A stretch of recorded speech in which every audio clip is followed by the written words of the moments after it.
with 2,000 fans supporting, 20,000 watching from BC Place. There's one of their great owners, Steve Nash, with MLS Cup before the game. The hopes, the dreams were alive for Vancouver. Our referee, Drew Fisher, taking to the field with RefCam, the referee of the year. And to the action we go. Miami, favorites in this game. And these the opening exchanges here. Sash Allende with the strike. Yeah, he showed his physicality early on, his direct play, how he wants to win the ball and go straight towards the goal. This one doesn't come off, but it was a sign of intent for Allende that he came to play today. He's been one of the best players in the MLS Cup playoffs. Showed that again tonight. Absolutely brilliant. All playoffs was Tadeo Allende, and then Messi, genius. And this is what I love about Allende, though. Yes, it's great feet kept by Messi, but Allende knows his job. He runs in behind, makes himself dangerous. He goes to cut that across the box. It's an own goal by Campo, but it's the intent. As soon as Messi gets the ball, look at him on his bike, and now he's difficult to stop. Brilliant first touch into space that. And I love how unselfish this is from Allende, because he could very well try to take this on himself. The angle's not right. Him and Silvetti, willing runners this entire postseason. He makes the right decision. Here goes the Vancouver Whitecaps now, Kay. Threatening, playing flank to flank, as we've seen all season. Savvy, lively. And Kev, you could have switched off if you were the Vancouver Whitecaps, and they didn't. They continued to press on. We thought this one potentially was a foul inside this 18-yard box. The referee said absolutely not, but this is what we needed to see from Savvy and Alamed. They needed to go 1v1. They needed to be a little bit more creative in that final third, but you could see it was starting to change the momentum for Vancouver. Anytime Berhalter has the ball in a set piece, it's always dangerous. Not enough on it from Brian White. And then another opportunity here when it's flicked back in. This one eventually falls to Savvy. And Bradley Roy Phillips, you're a two-time Golden Boot winner. Talk to me. It's a big miss from Savvy. In a game like this, you got to hit this down into the ground. It's a lovely assist and pass from Muller with a vision, but there, that's got to go into the ground. If it does, goalkeeper has no chance, and he's probably running away celebrating. But we asked Rio Snobo to make the big save when he needed it. That was a big moment to keep this game at 1-0. And what a goal this is. Brian White with the hold-up play. Ali Ahmed with the hit. Back in the net. And this is the Vancouver Whitecaps at their absolute best. If it was all about set pieces in the first half, in the second half, it was about winger, hold-up play from Brian White. A little bit of a choppy finish from Ali Ahmed. It takes a bounce. Rio Snobo will be disappointed with the form he's in to do better. But look at BC Place. Absolutely going bananas.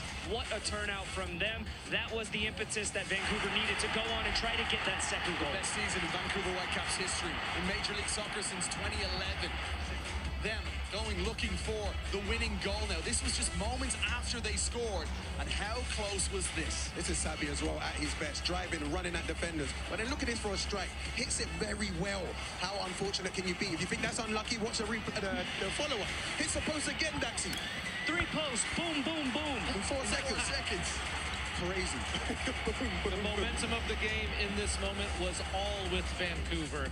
But then, one moment of magic here from Messi, stealing the ball with the negative press off of Kubas, and then a perfectly weighted pass to Rodrigo de Paul, who doesn't often find himself 1-against-1 with the goalkeeper, but he showed poise, composure, and a really good finish to take the lead. Dax talked about small margins. You have an own goal early on, and then a bad giveaway in the middle of the pitch. Inter Miami will make you pay, and that's what they did here tonight.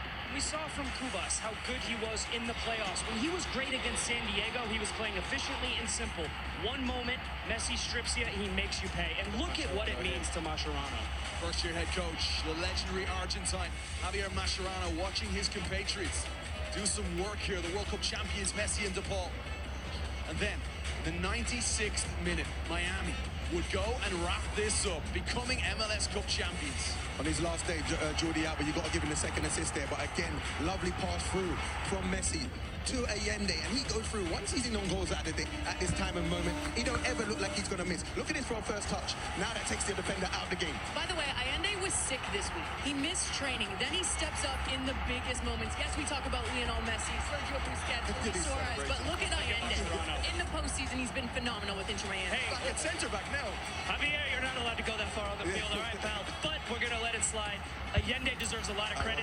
And look at David. Look at what it means. Wow. You see the tears start to flow. They know in this moment the pressure is off. It's party time in Miami. It was like me when Troy Parrott scored. I love when you see the relief, right? Because you put in a whole season of hard work and you put everything, you give everything for 9, 10 months, ever since the offseason, ever since last offseason, and then through preseason to get to this moment and to be a champion. Only one team can do it.